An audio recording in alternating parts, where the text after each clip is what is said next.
All right, everybody. Here we are in chapter 10 in the book of Job.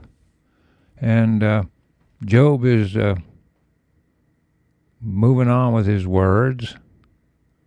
And again, you'll notice how he sticks to the doctrine here in the right context. Okay, so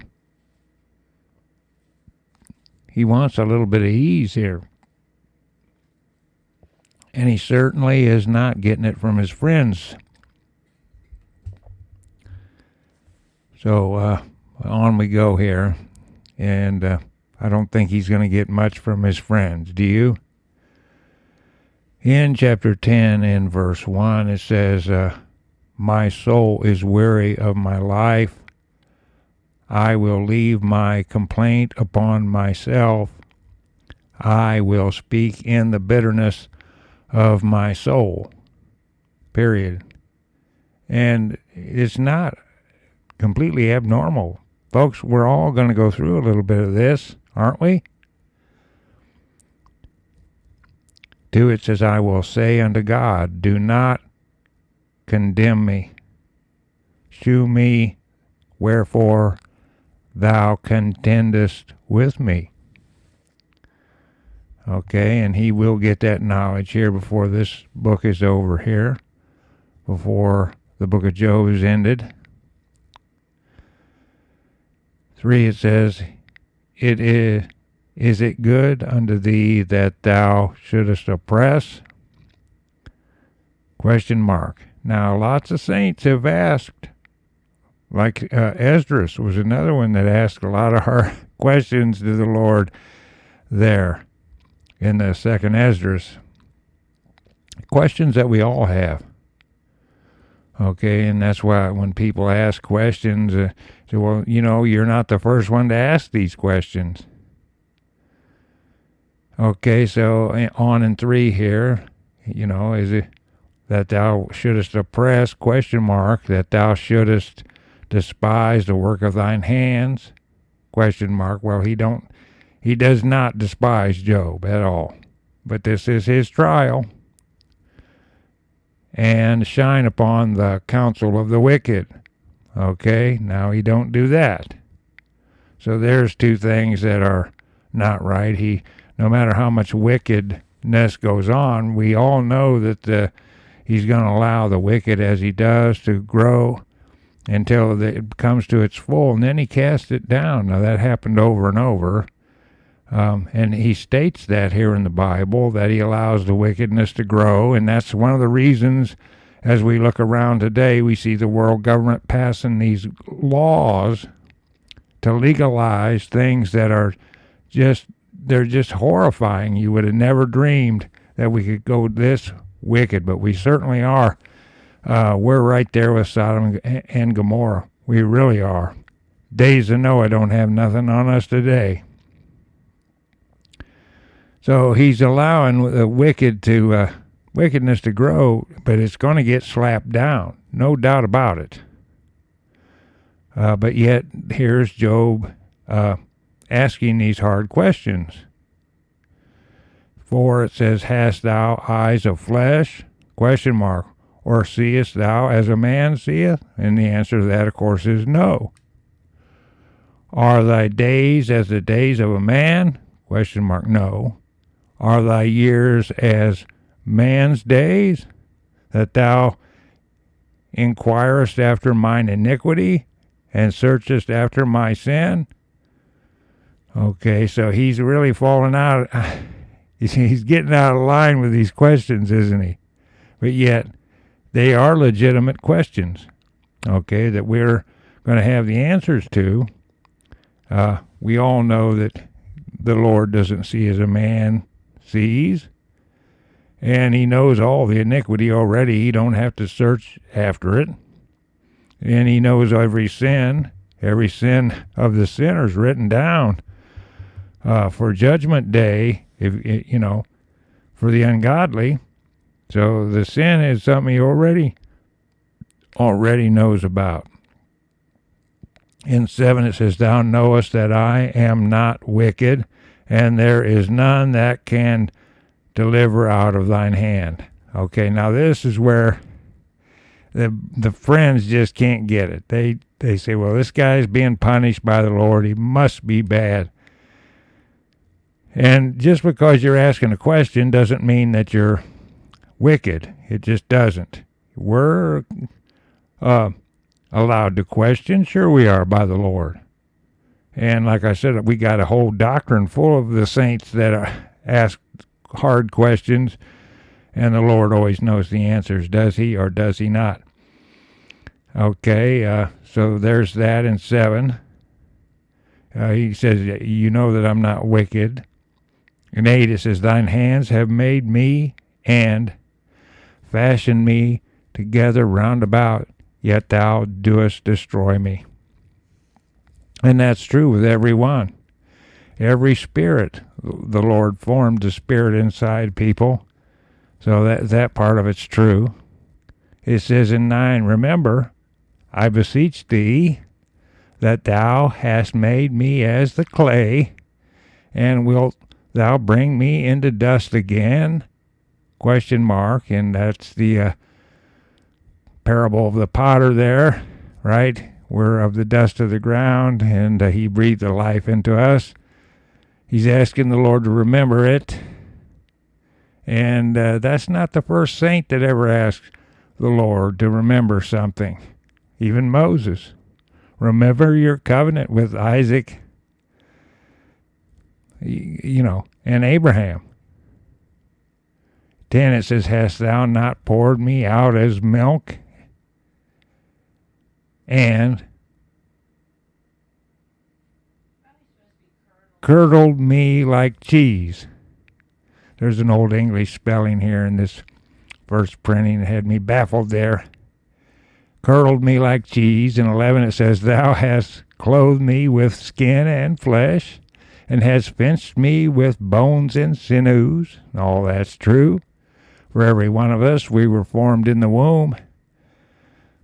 12 it says, thou hast granted me life and favor, and thy visitation hath preserved my spirit.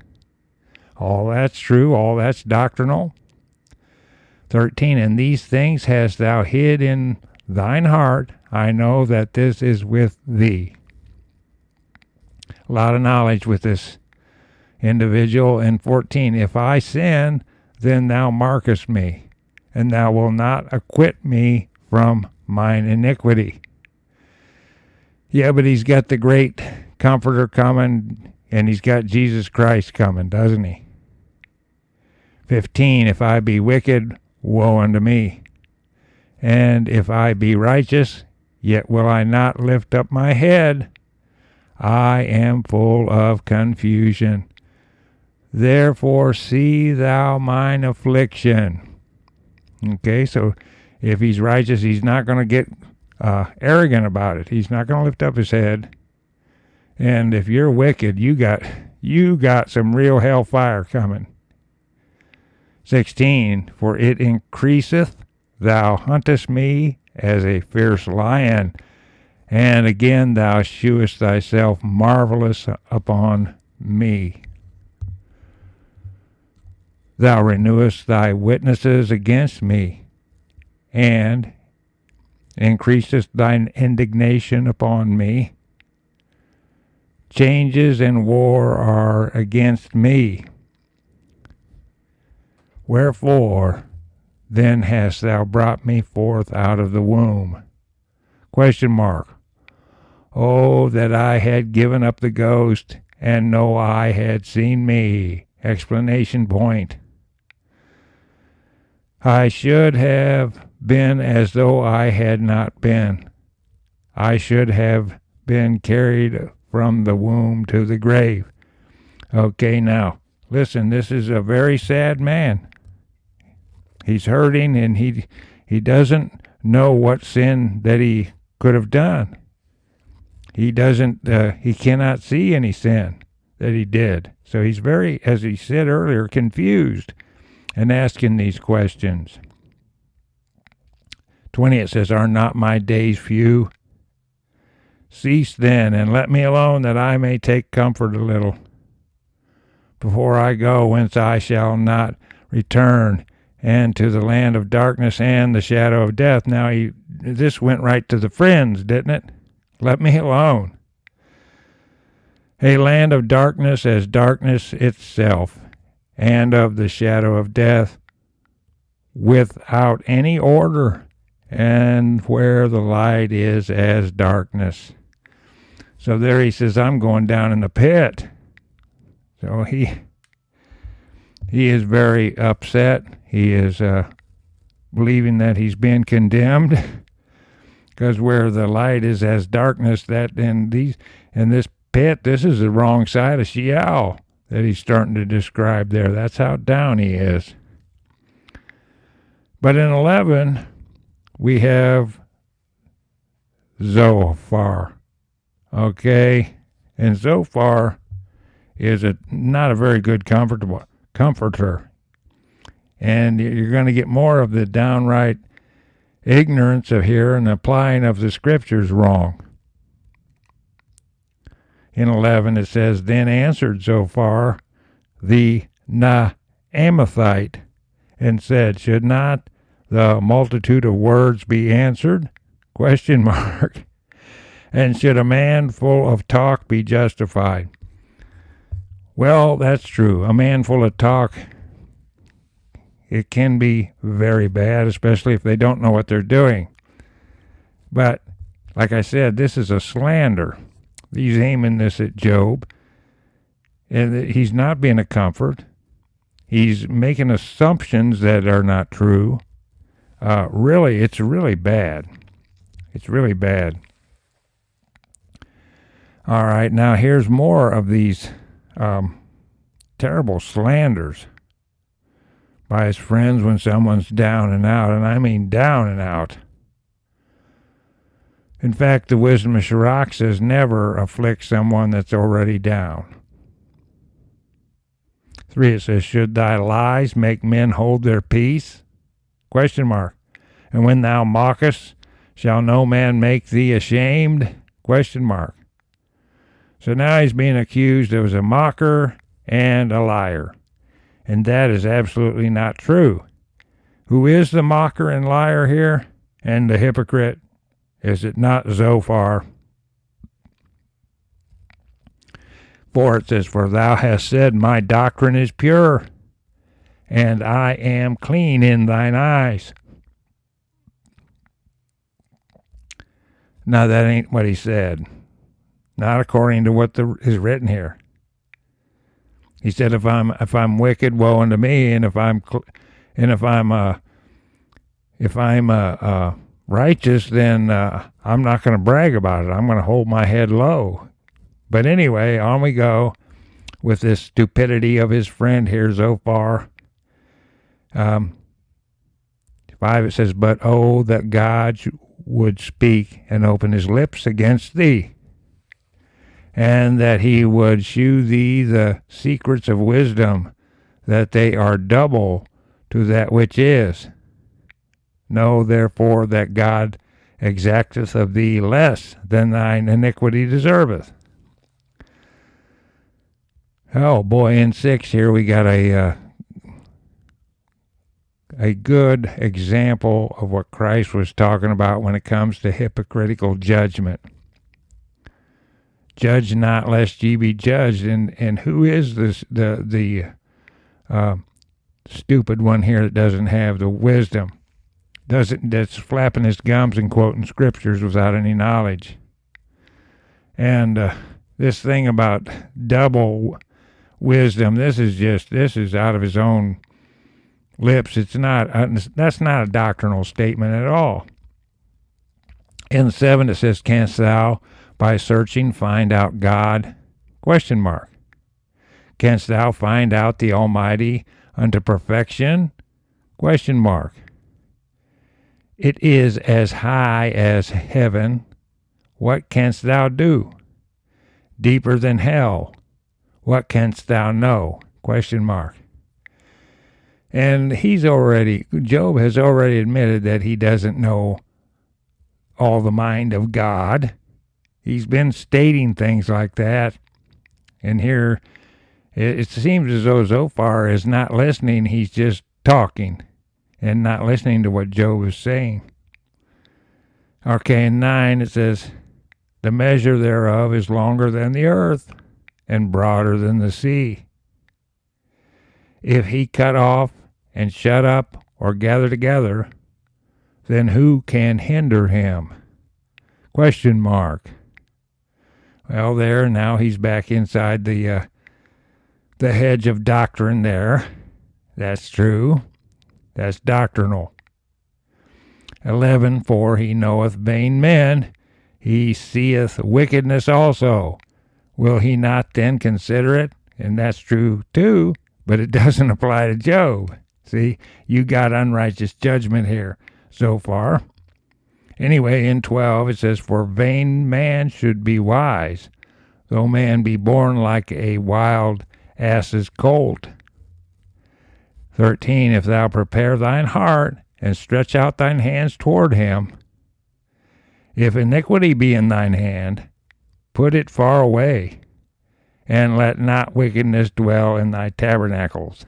Again, he's being accused of sin, and they have no way of justifying what they're saying. They're not saying, well, you did X, Y, and Z. They're just saying you sinned. And we've all sinned. So that's nothing new. Zophar is just full of beans and potatoes, isn't he? Let not wickedness dwell in thy tabernacles. And Job did not do that. So he is not guilty of that. 15, it says, for when shalt thou lift up thy face without spot? Yea, thou shalt be steadfast and shalt not fear, because thou shalt forget thy misery and remember it as waters that pass away. Well, I don't think that's true, because we're reading about it here all these thousands of years later. So I think it's written in the doctrine that'll be here forever. But in some cases, this may be true. Time marches on, and people tend to forget what they went through. Okay, but none of that is applied right here. It just isn't. 17, and thine age shall be clearer than the noonday. Thou shalt shine forth. Thou shalt be as the morning, and thou shalt be secure, because there is hope. Yea, thou shalt dig about thee, and thou shalt take thy rest in safety. And all that is true. He is going to come out shining. He is going to come out on the other side of this trial. But you're going to see how bad these guys really are when God appears and makes his judgment and explains about these three friends. And they actually come very close to what? Being cast down completely. So, it's just terrible. A little bit of knowledge is dangerous when it comes to the Bible. You need to be seeking wisdom and understanding all the time, and make sure you apply scriptures right. 19, also thou shalt lie down, and none shall make thee afraid. Yea, many shall make suit unto thee. Okay. And that right there is out of the doctrine. 20, but the eyes of the wicked shall fail, and they shall not escape, and their hope shall be as the giving up of the ghost. Okay, and that's true. That's doctrinal, and it doesn't apply here. This is really getting bad. These three friends are just really stupid. They've studied some, they've learned it. They do not have the real knowledge to apply these scriptures correctly. It's bad. Okay, I'll see everybody in chapter 12.